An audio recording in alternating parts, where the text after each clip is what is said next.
my name is Chloe and welcome to the start of another reading vlog. So this one is going to be a weekend reading vlog where I just read Galley arcs. So I have quite a few that come out in August and just different ones that I'm going to try to get to this weekend. So that's what this is going to be about. So currently I am reading Starry Skies Over the Chocolate Pot Cafe, and this one is number 7 in a series. And in my last vlog I read number 6, which comes out in August, and then this one comes out in September. And it's a companion series. It's all about these businesses on Castle Street or something. I can't remember the name of the street, but it's in this small town, all these different businesses on this street, and they're just so cute and Christmassy and charming, and I love it. And this one is being re-released. Like, I think it was released the first time in 2018 maybe, and it was released as Christmas at the Chocolate Pot Cafe, and now it's being re-released, and that is the same story as the other one, the Christmas at Carly's Cupcakes. And so I don't know, because I have it on NetGalley. It doesn't tell me how many pages it is. It just says like locations. And Goodreads says the old books were like 130 and like 200 pages respectively, and I feel like they're longer. So I don't know if maybe things have been added or what the revisions really are, but that is what's coming out in August and September, is like the revised versions. So that's what I'm reading. It is about the chocolate shop owner. Obviously, she is very reserved, and we don't really know a lot about her. And so we're starting to find out some of the reasons why she is kind of jaded. And so I'm really enjoying it. I'm sure there's going to be a romance at some point, but I have not got there yet. I've really just kind of been in a reading rut. Like, I've been not wanting to read really. And I remember right before I had Annie, I was like, oh, remember all the time I could spend reading while I'm nursing? I had this expectation that I was going to do so much reading because I'd be nursing all the time, and it's just not happening this time. Like, when it's a first kid, of course you do that, but this time, poor Annie, like, I have to stop and start a million times, and it's just not the same. So we are just leaving my parents' pools, and we're going to go home and eat some lunch, and then I will check in later. Hey everyone, happy 4th of July. We are just driving home. We went to my parents' pool this morning, and then we went and just bought some fireworks. And actually we got this really nice man. We just bought a couple of little popper things for Ainsley and some sparklers, and he let us have them for free. So that was really, really nice. It would have been like a $2 bill, so we're big spenders around here. But I finished Christmas at the Chocolate Pot Cafe or Starry Skies Over the Chocolate Pot Cafe, depending on which version you're talking about. And I'm going to give it 3 stars. It was cute, but it was not at all Christmassy as far as I'm concerned. Like, from what I'm wanting, it was not nearly enough Christmas. So it spans like almost a whole year.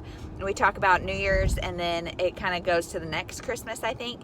And it's talking about the owner of the Chocolate Pot Cafe, which is, her name's Tara. And she has got a lot of baggage. Like I had said before, she's very closed off and doesn't let people in. And so we find out why. And most of this book is just her backstory, and then her kind of a hate to love romance, and her learning to let people in. So I really liked seeing her like learn to let people in and kind of let her guard down. But I was really wanting like something more Christmassy, if that makes sense. So it just was misalignment of expectations. I also am not a huge fan of the hate to love trope. This one was a big misunderstanding. And also the characters, I couldn't figure out how old they are, because I thought they were like mid-30s maybe. But the guy has 2 daughters who are in college, and so I don't know. And like, there were quite a few times where I'm like, if you guys would just talk about it, it wouldn't be hate to love.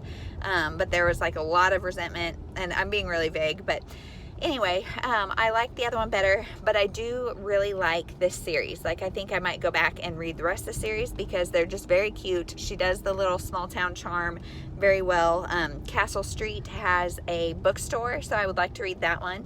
It's also got like a Build-A-Bear, a flower shop, and then the cupcakes shop was the last one I read, and now this chocolate shop. And I know there's more because this is the 7th book, but anyway, so 3 stars for that.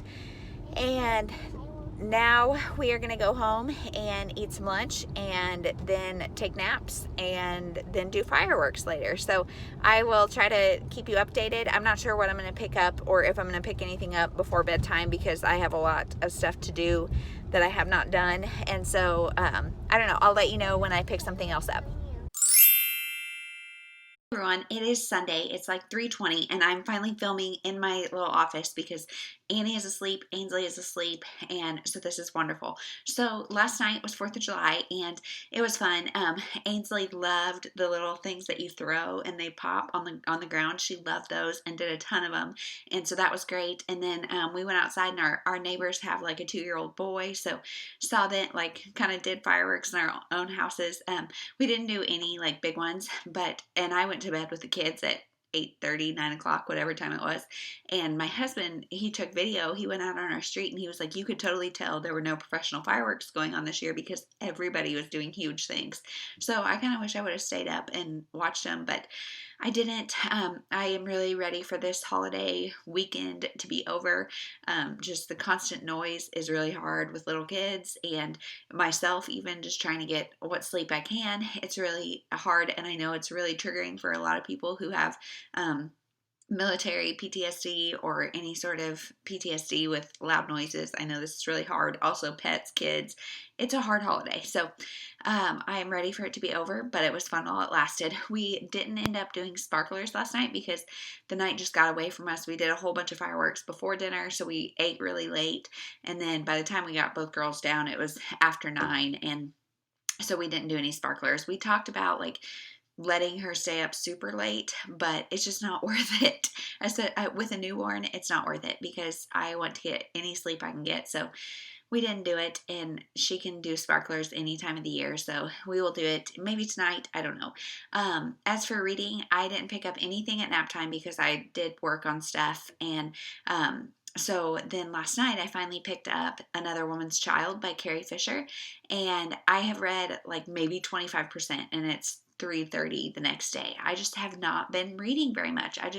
Part of it is I just don't have the energy. Like, I'm laying down to read and I fall asleep. I can't do it. And so the other part is like while I'm nursing, like I said, I'm like scrolling my phone and doing different things and not reading. These are all on Kindle. Obviously, they're all Net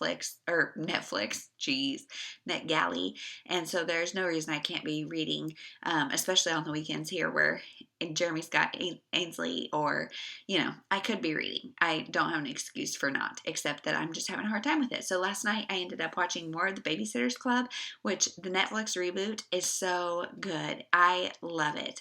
I don't love Christy as who she's cast, but just because I have a very vivid picture in my head of who she is.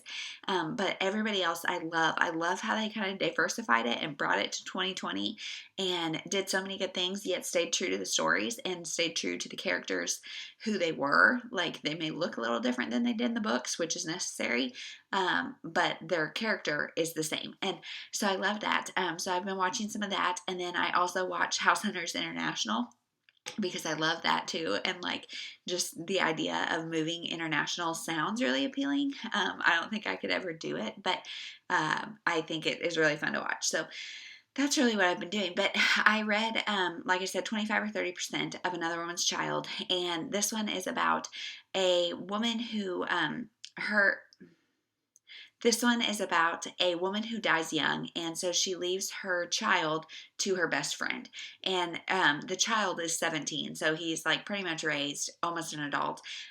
But the friend who has died and her child obviously are Black, and the family is white. And the friend is having a really hard time like figuring out how to welcome this child in and like understand both where he's coming from as a Black teenager, also the stereotypes and the judgments that are being made by her friends about this boy who has just lost his mom. And so far, like, I'm not sure, the ratings on Goodreads are very, very low, but there's not very many of them, so I don't know.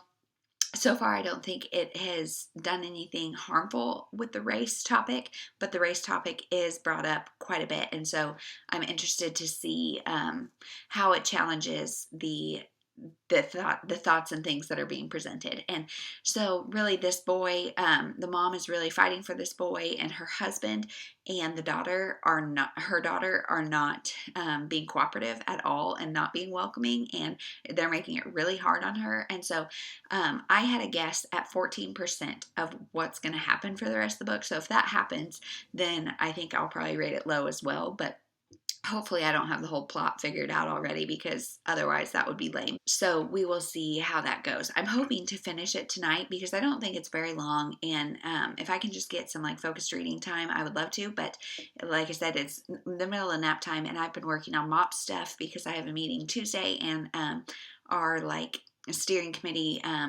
group like summer planning session is on Saturday, so I have a lot to do. So I don't think I'll be napping, which means as soon as I lay down I'll probably crash. So hopefully I can get it done, but I don't know. The rest of the afternoon is just going to be maybe some more fireworks, because like I said, all we have is the popper things and sparklers, so those are fine. So maybe some of that. I also might do an exercise class. I would really like to, and I hope that would like get my energy going again, but I don't really know. And that's really it. So my mom brought over dinner again, which like Annie is 3 weeks old. I don't know when she's going to stop, but I hope it never does. So that is everything. I'm going to go film a tag now while I can, and we'll talk to you later. Hey everyone, so here we are again from the car. We just got back from Annie had a chiropractor appointment, and today actually we both did. I had one at 11:15 or something, and Annie just had one at 4:30, so it's now 5:20 and we are home. She did wonderful. The chiropractor said her mouth is looking great, and so that is awesome. I can't even remember when I last updated because I feel like my brain is just a mess. In fact, I was watching Nicole from Who Picked This Book. If you're not subscribed to her, please go do. But she had a vlog, and she said she saw an idea on somebody's channel to, at the end of the vlog, say like, here's an emoji, if you watch this whole thing, post this emoji. And so I did, and then she comments and says, not that I love elephants or something, but why did you post an elephant? And I said, is that not what you said? So between the time that I watched it for somehow and then commented, somehow she said dolphin and I put an elephant. So I'm claiming mom brain hard, or baby brain, or whatever you call it, or just like it's like 110 here, so maybe it's that. I don't know. For some reason I have no brain cells left, but so I don't remember what I updated yesterday, but last night was just what regular night. Did bath and all that with everybody, and that was great. And then today, let's see, we just have kind of been hanging out, and then the girls cooperated very nicely. I fed Ainsley lunch, then after the chiropractor, while I fed Annie, and then Annie was asleep and Ainsley did dance videos, and I got to eat lunch by myself, and it was so luxurious. And then I just took Annie to the chiropractor, and she was an angel. So things are looking up around here. Not that they are ever bad, but there's definitely still more grouchy hours than happy hours for little Annie back there. But she's only 5 days in with her mouth, so they said up to 2.5 weeks even she could be having some issues. So yeah, but as far as reading goes, which is why we're here 2 minutes into this clip, I finished Another Woman's Child, and it was a 3-star book for me. So I thought, okay, so basically this book, like I think I had said that I predicted at 14% what it was going to be, and I was right.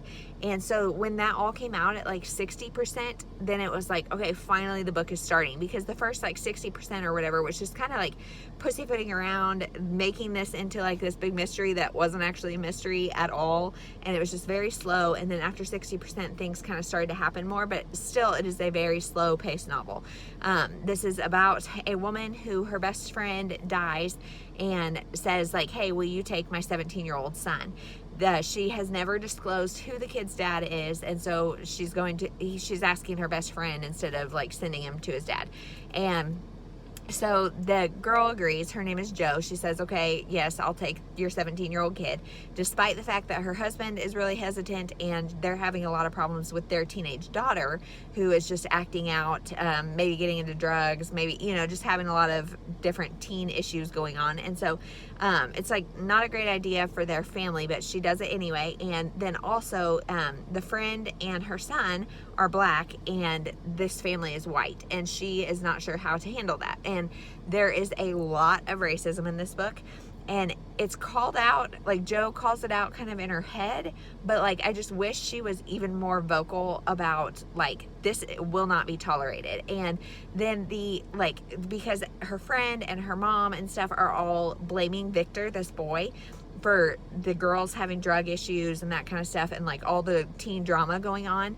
And despite the fact that he's like hanging out in his room, not a part of anything, like because he is a black boy who has been through trauma, they're all assuming he's bad news. And I hated that part. And like I said, it does get called out, and I'm not saying that the author had like racist intents, but I just wish it would have been a little more vocal. And then also, like, the community finally accepted him when we find out that his dad is white, like about his white dad, and he becomes a part of a white family, you know. And that, it didn't rub me right, you know. And I read the reviews on Goodreads, and I didn't see anybody mentioning this, so maybe I'm being super sensitive, but it just, the race issue did not rub me right.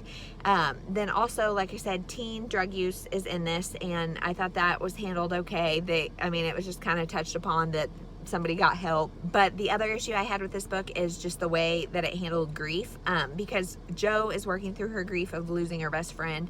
Victor obviously has just lost his mother, and he like never, he has like one or two times where he cries, but they're never talking about like working through that grief. He never goes to counseling, or, you know, it just is kind of like not talked about. And I just wish we would have gotten a little more of that, because if I was a teen reader and I had just lost my mom, like the way Victor coped with it was just like he just got over it and just like moved on with life, and had a couple hard days but just went on with life. And I just didn't love that. And so I am acting like I'm super duper critical, but it was a decent enough book. 3 stars.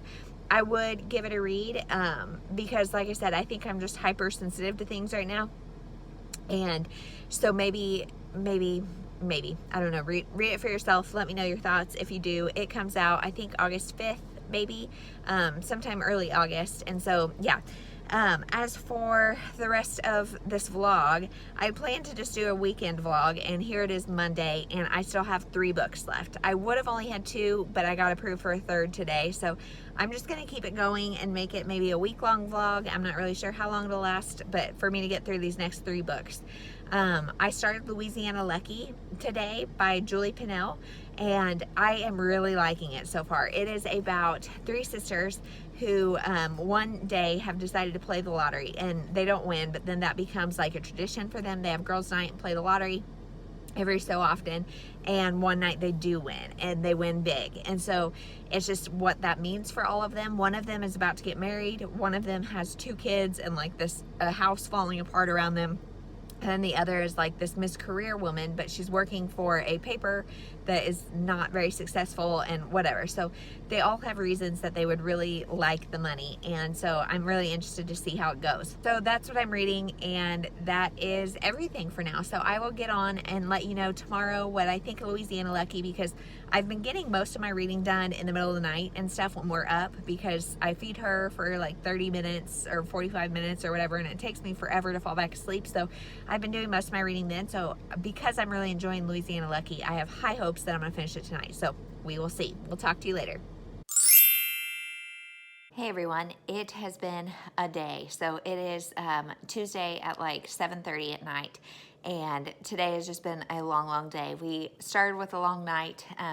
Annie's having a lot of problems with latching and that kind of stuff, so the nights are long, lots of awake time. And I had said I was planning to finish Louisiana Lucky while I was up in the night, and it didn't happen because I am just so tired that like my head, as soon as my head hits the pillow, I'm out. So yeah, I didn't get it finished, but I finally did this evening. So I am giving it 4 stars. I thought it was really cute. It is a Southern book about 3 sisters who win the lottery and realize there's more life than money.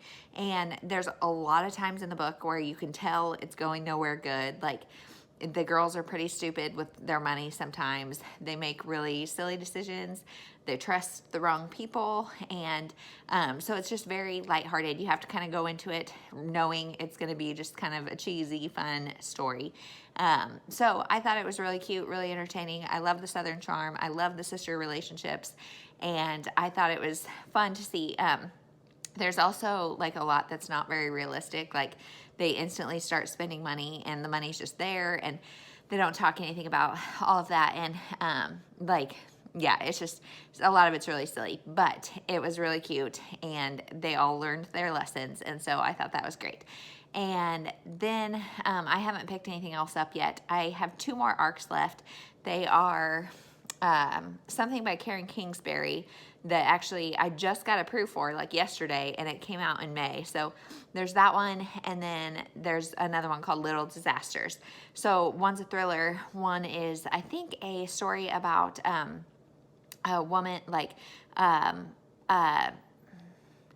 girl finding out that she is the product of like IVF or something, and maybe it's donor eggs or something. I don't know. It's something about fertility stuff. So that is kind of a buzzword for me since we have gone through so much fertility stuff. So yeah, I don't know which one I'll pick up or if I'll pick up either tonight, because again, I am just so dang tired. I went to lay down. I put Ainsley down late at like 2:30 or 3 because I had 2 different MOPS planning meetings today.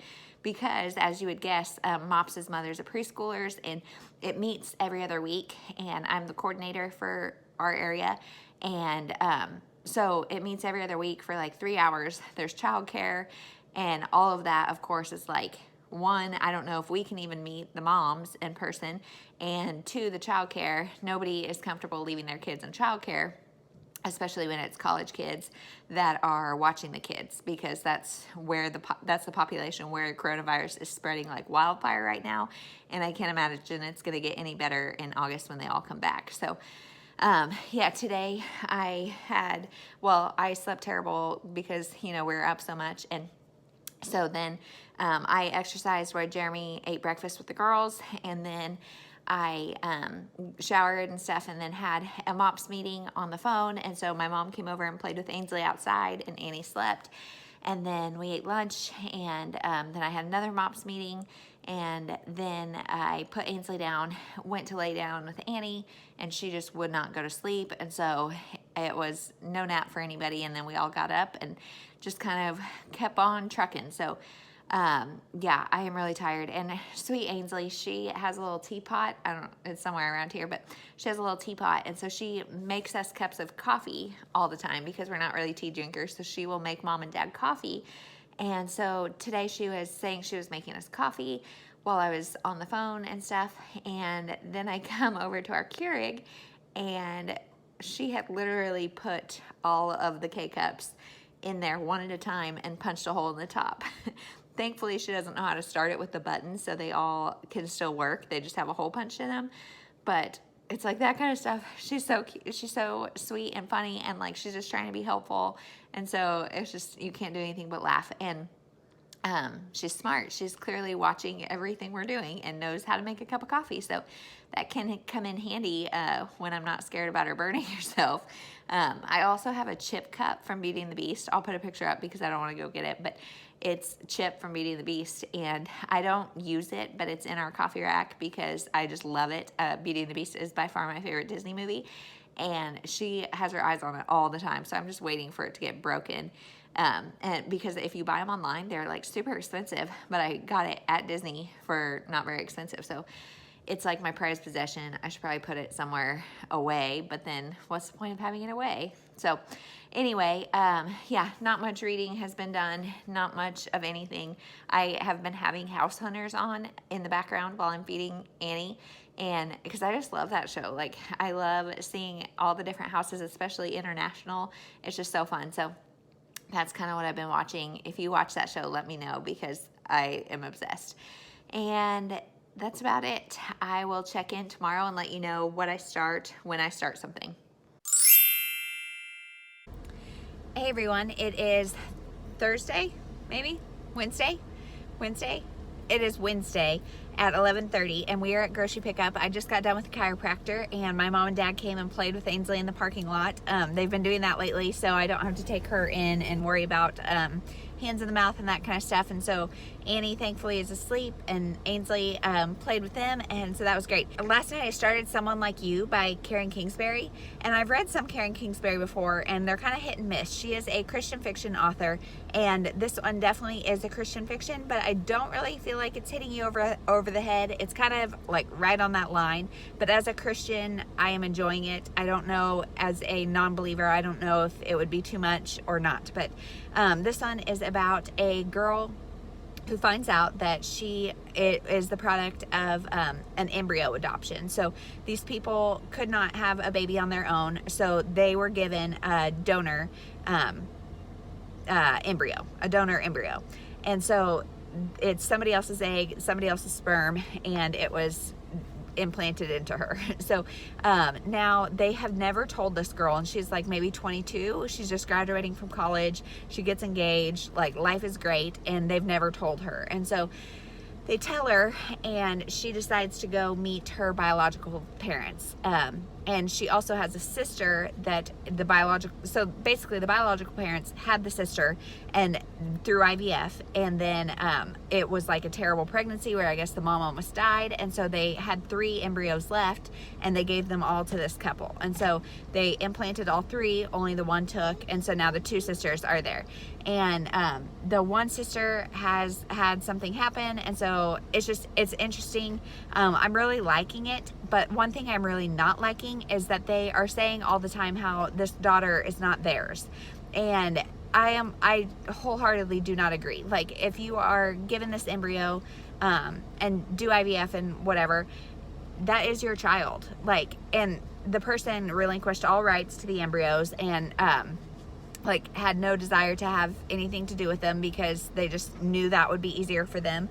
And so there is no way that child is not yours. And I think there's even science behind the fact that, like, growing a child inside of you, even if the sperm and the egg were not yours, that some of your DNA does get into that child. I don't know how it all works, and I may be wrong, but regardless, like, you have been that child's parents for a long time, like her whole life. So you are her parents, and I don't like they are talking all the time about what a big lie it is. And it's something she doesn't know. And yes, I think they should have told her. I just don't think it's like this. I don't know. It's just rubbing me wrong the way she's talking about it, especially as somebody who has 2 kids through fertility treatments. It was our own sperm and egg, but I just really don't like the way it is being talked about. And like, this girl is saying, like, she belongs in Oregon where her biological family was, and that's why she's always felt out of place. Well, no, it's not. Like, that just is silly. So those are my thoughts there. I'm about halfway through it, maybe a little bit more, and I'm hoping to finish during nap time, but I've been up since like 4:30 and we didn't sleep good last night, so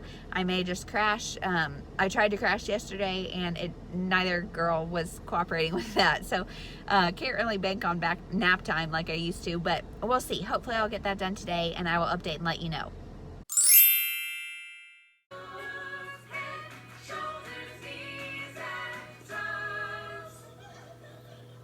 Hey everyone, so I hope a little gentle sway doesn't make you seasick, because it's kind of necessary.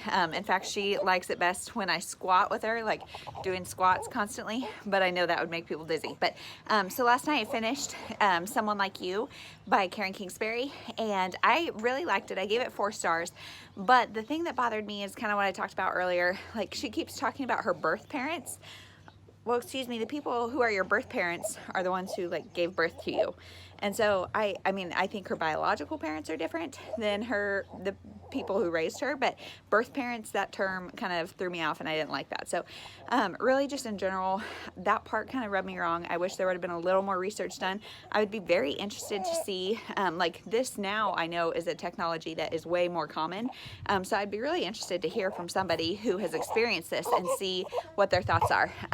So then I started Little Disasters, and this one, like, I was way off about what it's about, but it's about basically this woman brings her child into the hospital and says, like, she's just acting weird. She's like a baby under 1, and it's we're getting ideas that maybe it's like some postpartum psychosis, and because the child is injured and the story just doesn't make sense. Hey everyone, so I feel like my vlogs are going to continue to be an incoherent mess for a while, but anyway, so the one thing I forgot to say about Something Like You or Someone Like You is it is very Christian based. And I had said it was pretty light at the beginning, but it really got pretty intense. So if that is something you don't like to read, then I would say this book's not for you. As for the other one that I'm reading, I got interrupted because we had a guy come look at our fireplace to help fix it and finish off the stonework. And so now that COVID is somewhat calmed down, I don't know, but anyway, so he came right in the middle of me talking, which was a little embarrassing. But anyway, so the story is not making sense about why this little girl is in the hospital, what happened to her, nothing. And so we're getting perspectives of a female doctor who is friends with the mom, because this is a suburban community and this mom is like a PTA mom, whatever. And so we're getting the perspective of the doctor who's her friend and then also her husband. And so we're finding out a little bit more about the backstory and what's going on. And like I said, I'm suspecting it's going to be a case of postpartum psychosis, but I don't really know. So I'm interested to see how this works. It can either be done really well or really not well. So we will see. Anyway, lots of scene changes in this little vlog here. But as for life stuff goes, yesterday I said I wasn't sure how nap time was going to go, and I had it all set up to be perfect. Like Ainsley went to sleep, Annie, I fed her, and she was just about asleep. And then, you guys, I spilled a whole bottle of pumped milk all over the floor. And so if you have ever been a nursing mother, you know that is like tragedy. And then not only did I waste a whole bunch of milk, I also then had a room that smelled like sour milk. So that was a huge bummer. And then the time I had to nap was spent like cleaning and being in my sorrows. And so I got more reading done than I expected. And that's really when I read the most of the little disasters that I'm reading now. And so that's what happened. And then, yeah, last night my mom and dad came over for a little bit, brought more food, and just hung out. And so that was wonderful. And then we ate dinner and really just hung out for the rest of the evening. And so now, today, the stone guy has come. We've done an exercise class. Really, that has been the majority of our day. It stormed so much last night. So now it's nice outside. We should go spend some time outside, but I am feeding Annie currently, and then it's going to be lunchtime, and we'll see. So I hope to get this finished today, because joke's on me. I planned for this to be a weekend reading vlog, and here it is Thursday, and I'll finish either today or tomorrow. So it ended up being a whole week, but I will finish soon. So I'll get on next time I have an update about little disasters and let you know what I'm thinking. Hey everyone, it's about 2:30 on Friday, and I'm finally going to finish out this vlog. So I finished Little Disasters by Sarah Vaughan last night, and I gave it 3 stars. This one was about a woman who, well, it's really about 2 women who are both a part of like this suburban housewives, not housewives, but like mothers club that they met when their kids were really little, and so they have been friends forever. And one of them is a pediatrician, and one of them is a mother of 3, and she's like the mother, the perfect example of what a mom should be. And so one night she brings her baby into the ER, and she doesn't know what's wrong. She's not like really fussed about it. Like the baby started acting weird like 4 hours ago, so she brought her in, and turns out the baby has a cracked like skull. And so then it's trying to figure out, the whole book is trying to figure out what happened to this baby, because yeah, the mom is saying she doesn't know. She's being really cagey, really sketchy. You don't know what's going on. And so we're getting multiple perspectives and multiple timelines. And so it kind of hints at some postpartum psychosis, and maybe the mom was the cause of this. And I think the beginning of this book was super strong. I was like, I've got to know what is going on. And then the end, when it all kind of, you figure it all out, it's interesting and fast-paced. The whole middle was like blah de blah de blah. It just dragged and dragged. This book is like 430 pages, and it just did not need to be. And I think for like a thriller-ish book to be that long, it has to really be on its game, and this one just was too slow. And so I gave it 3 stars. I liked that it brought up the topic of postpartum psychosis and kind of started a discussion about that, but it didn't go very deep into it, and I don't know that it was handled as well as it could have been. So I thought the book was okay. I give it 3 stars. It comes out, I think, August 18th. And so pick it up if that sounds interesting to you and you don't mind kind of a slower pace. And I wouldn't say it's necessarily a thriller. I would say it's more of like a dramatic family drama, family, something like that. Like, because the whole premise, like, is what I just told you. And we do get their pasts, and we also hear about the doctor, her mom. She had a sister who died of SIDS, and so her mom kind of talks about that experience. Her mom is also a alcoholic now, and so she's kind of having to mother her mother. And so it's very interesting. 3 stars. So that concludes my NetGalley vlog. I really had a good time, and now my feedback ratio is at 86%, which is because I only have requested like 14 books, and so I've read 13 out of 14 or whatever, and the other one I have left isn't until December, and so I'm going to wait on that one. But yes, so if you participate or if you're a member or whatever of NetGalley, let me know your thoughts on it, because it's just so addicting. Like, I have to go on there once every month or two, and that's it, because otherwise I will get so many arcs, and like, that's what happened here. I was like, okay, I have 4 or 5 or whatever that come out in August. I want to get them done. So if you are looking forward to any of the books I've talked about, let me know which ones you're excited about. And that's it. So thank you for watching. We'll talk to you later. Bye.